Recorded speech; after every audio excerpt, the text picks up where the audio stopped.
Bismillah ar-Rahman ar-Rahim, votre enseignant, Monsieur Marlaoui, toujours content et ravi de vous présenter sa série de vidéos consacrée à l'enseignement de la matière physique 3 et 4 dispensée aux étudiants de deuxième année des classes préparatoires et des universités des filières sciences et techniques. Alors dans cette vidéo il sera question de l'effet Doppler et pour commencer je vais vous faire entendre un enregistrement qui montre le bruit d'un avion qui passe au-dessus de nous. Un avion de chasse.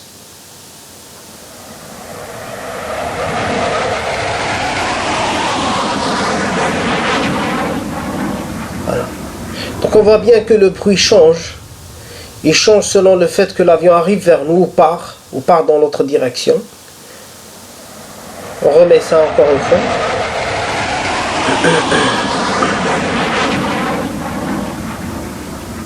Voilà. Donc, le bruit change. Ce changement de bruit, ce changement de fréquence est dû à ce qu'on appelle le phénomène de Doppler ou l'effet Doppler, Doppler effect. C'est un phénomène qui est associé, qui est ondulatoire, c'est-à-dire qui est relatif à tout ce qui est onde, tout ce qui est propagation d'onde. Donc, nous devons son nom au célèbre physicien autrichien Christian Doppler, qui au XIXe siècle constata que lorsqu'une source qui émettait une onde était en mouvement par rapport au récepteur, la fréquence reçue par le récepteur était différente. Or, cela se produit si la source était en mouvement ou le récepteur en mouvement à une vitesse, avec une certaine vitesse V, ou bien les deux en même temps. Donc un mouvement relatif de la source par rapport au récepteur.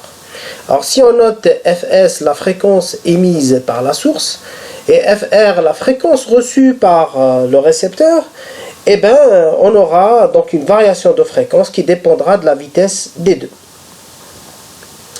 Par la suite, au XXe siècle, l'effet Doppler a été mis en avant par le célèbre astrophysicien Edwin Hubble. Nous connaissons maintenant, durant les années 90, il y avait le satellite Hubble, hein, n'est-ce pas, qui a été nommé Hubble, faisant référence au célèbre astrophysicien, prix Nobel de physique. Alors Hubble, il constata un décalage vers le rouge, du spectre des lumières détectées et émis par les galaxies. C'est-à-dire qu'il faut savoir que les galaxies lointaines émettent des rayonnements électromagnétiques.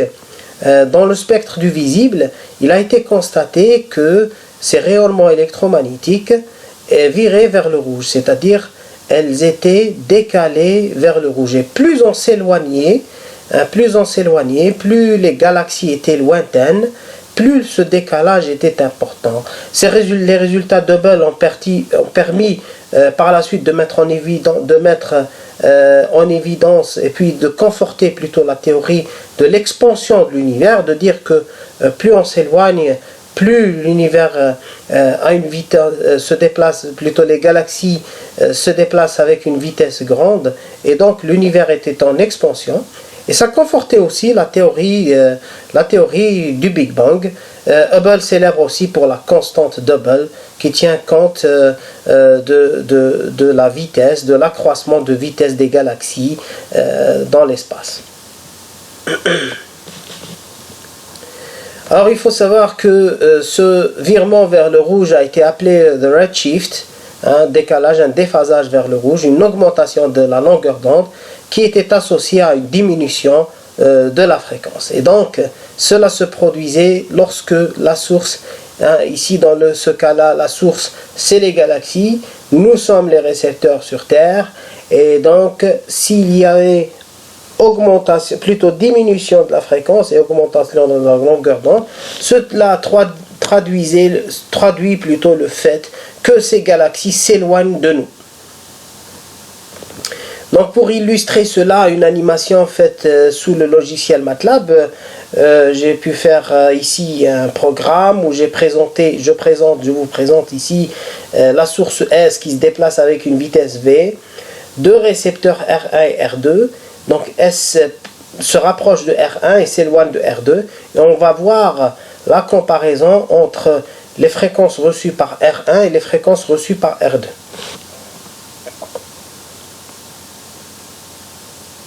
Comme vous le voyez ici, la source se déplace et émet avec une fréquence qui est constante, c'est-à-dire chaque période donnée, elle émet un signal.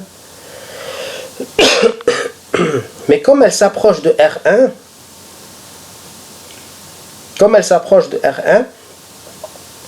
nous avons ici tout simplement une compression, si vous voulez, une compression des francs d'onde, et ici une dilatation des francs d'onde. C'est-à-dire la distance entre deux francs d'onde, nous appelons un cercle un franc d'onde, la distance entre les cercles ici est plus grande que cette distance-là. Voilà. Et donc, ça veut dire quoi? Ça veut dire le récepteur, il va recevoir avec, ici, R1 va recevoir avec une période petite. Chaque période, il va recevoir, mais la période est plus petite que la période d'émission. Par contre, ici, R2 va recevoir avec une période qui sera plus grande que la période d'émission. Alors, pour illustrer cela, donc ici, j'ai fait un screen, si vous voulez, de l'image, donc une coupe d'image, si vous voulez, un screen, et donc pour représenter les francs d'onde. Donc si on suppose, si on a ici deux francs d'onde, chaque franc d'onde arrive avec un certain instant, le décalage de temps entre deux arrivées, c'est ce qu'on appelle la période de réception, T1. La période d'émission, c'est la période avec laquelle la source émet. Pour R2 aussi, on va noter T2, la période de réception. Donc nous avons ici T1 est plus petit que T. La période de réception elle est plus petite que T. Et donc nous avons une diminution de la période. Et quand on dit diminution de la période, cela implique une augmentation de la fréquence.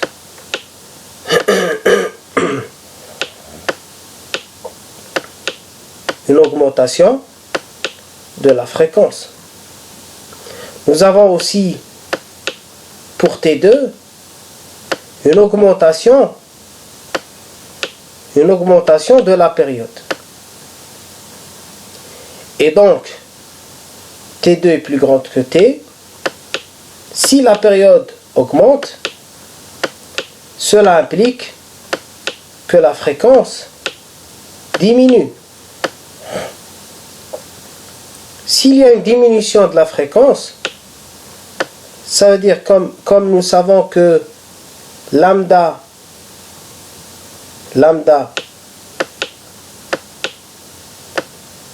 c'est V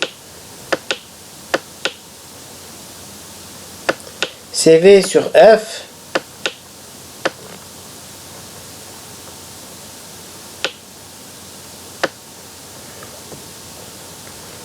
une diminution de la fréquence implique une augmentation de la longueur d'onde. Diminution de la fréquence implique une augmentation de la longueur d'onde, et une augmentation de la fréquence implique une diminution de la longueur d'onde. Ce qui a été constaté par Hubble, un virement vers le rouge, c'est une augmentation de la longueur d'onde. Il faut savoir que dans la lumière, les longueurs d'onde vont en moyenne de 0,4 micromètres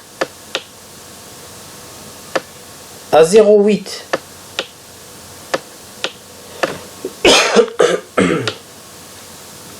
micromètres.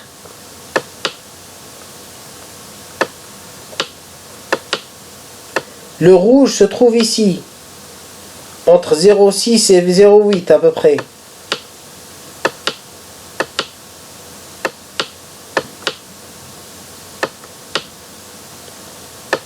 06, 07, 08.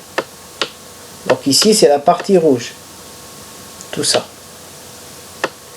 Donc, si les couleurs virent vers le rouge, donc il y a eu une augmentation des longueurs d'onde. Une augmentation des longueurs d'onde, donc une augmentation des périodes, une diminution des fréquences. Et on se retrouve dans cette configuration-là.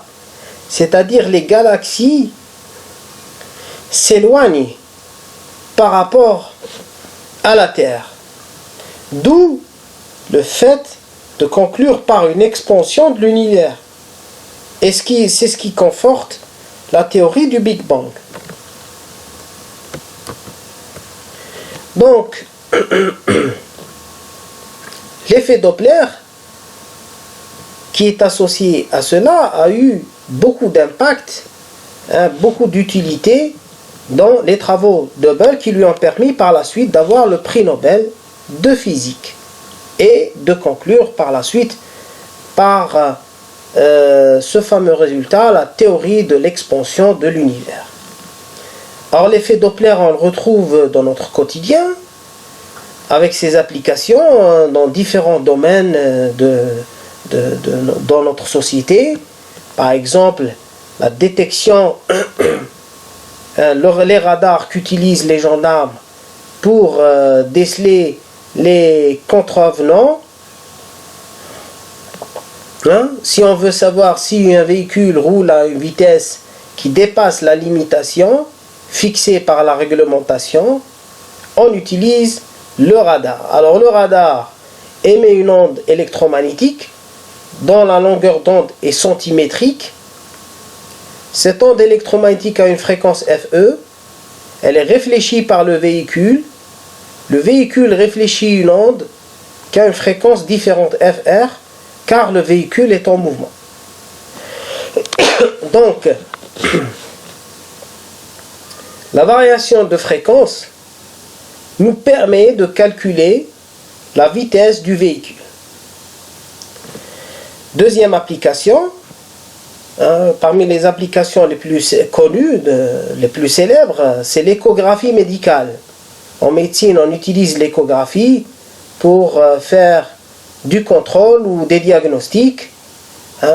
Citons en référence comme exemple l'échographie Doppler en cardiologie, qui nous permet de voir des images en 2 dimensions et à 3 dimensions en temps réel.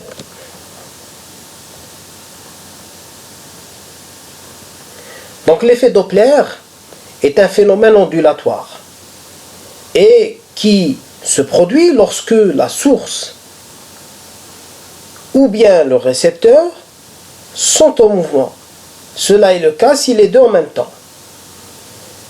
Donc, la loi générale qui donne la fréquence reçue en fonction de la fréquence de la source et qui tient compte de tous les cas possibles, mouvement du récepteur avec une vitesse VR, mouvement de la source avec une vitesse Vs,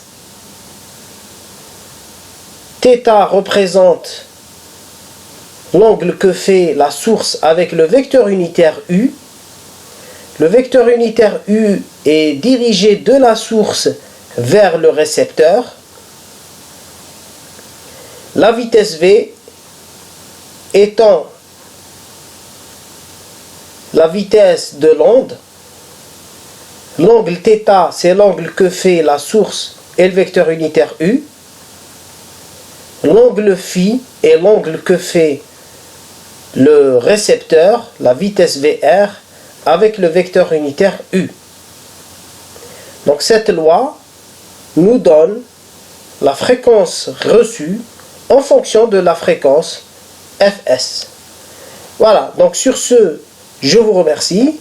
Suite de cette vidéo par un exercice d'application qui nous permettra d'utiliser cette loi et de comprendre son utilité. Voilà, barakallahu fikum, wassalamu alaikum wa rahmatullahi ta'ala wa barakatuh.